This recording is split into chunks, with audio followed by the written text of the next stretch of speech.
Nikianza na maneno ya juzi, wakati wale watu waliopoteza maisha mwaka wa 2024 na 25 walisema ya kwamba wanakuja kukumbuka wapendwa wao. Kile kitu tuliona kitendo ambao serikali ilileta haikuwa inafurahisha wananchi. Walituambia vizuri ya kwamba tutakuwa na shughuli za kawaida kila siku ya kawaida. Hakutakuwa na mgomo mahali, nchi itakuwa open. Lakini cha kusikitisha ni kwamba wakati tuliamka asubuhi tarehe 25 asubuhi tukapata ya kwamba wameshafunga kila mahali. Serikali yenyewe, maaskari wamemwaga kila mahali. Nairobi, capital city ya Kenya, hakupitiki. Ilikuwa ni jambo la kusikitisha na kusangaza ya kwamba serikali yetu badala ituambie ni lini mwelekeo ni upi tunafuata, inatudanganya kama mwananchi, inatufungia mpaka watu wengine tulilala njaa kwa sababu tunategemea kuhaso kila siku tukitembea town ili tupate mkate wetu wa siku. Lakini ilikuwa ni jambo la aibu. Askari wenyewe, hiyo ndio serikali, ndio walianzisha mambo inaitwa maandamano.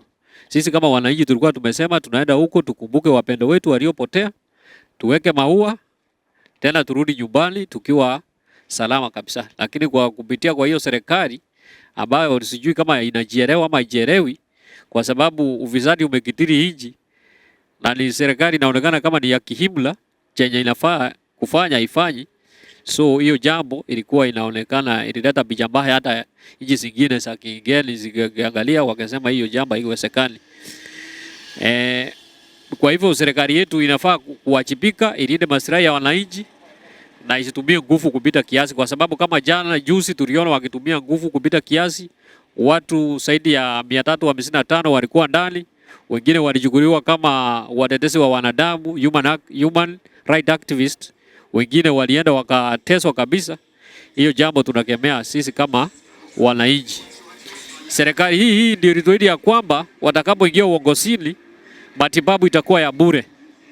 Leo hii ukiingia kwa hospitali ukiwa wewe ni mfanyikazi wa kibinafsi, unaambiwa ya kwamba cover yako kuna mahali haiwezi fika. Unaambiwa ya kwamba kama wewe sio mwajiri wa serikali, cover yako sio comprehensive. Hivyo kuna huduma zingine hatupati.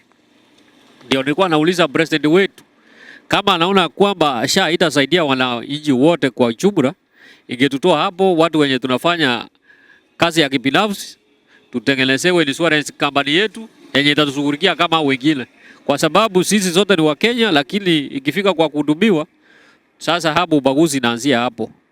Hivyo tungeomba tu serikali vitu zingine mkiahidi nchi waje ikuwe hivyo, kwa sababu mkisimama kwa magari juu ile yenye mnatuambia tukienda kufuatilia ifanyiki.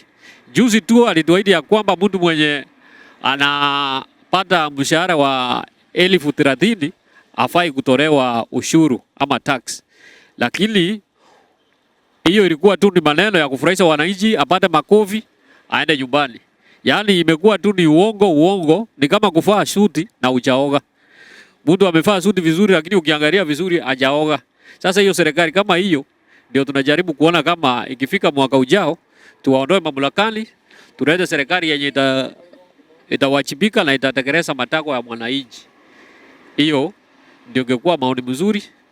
Na pia mwenye tunaenda kuchagua hatutaangalia kama ni wa 2 term ama ni wa 1 term.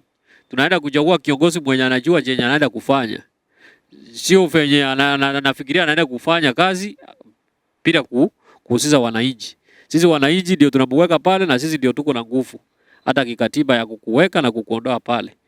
Kwa hivyo rais wetu mpendwa, tunakuambia kwamba kwa sababu muda ni mchache, umebakisha kipindi ya mwaka moja, tafadhali jiandae kutoka hapo mahali uliko Ikulu ikweli tuweke mtu mwingine, kwa sababu tunaona hiyo ufalme wa State House, ufalme wa Ikulu ni kama kwako, tunaona kama ita mwingine aingie uende kuingia hapo.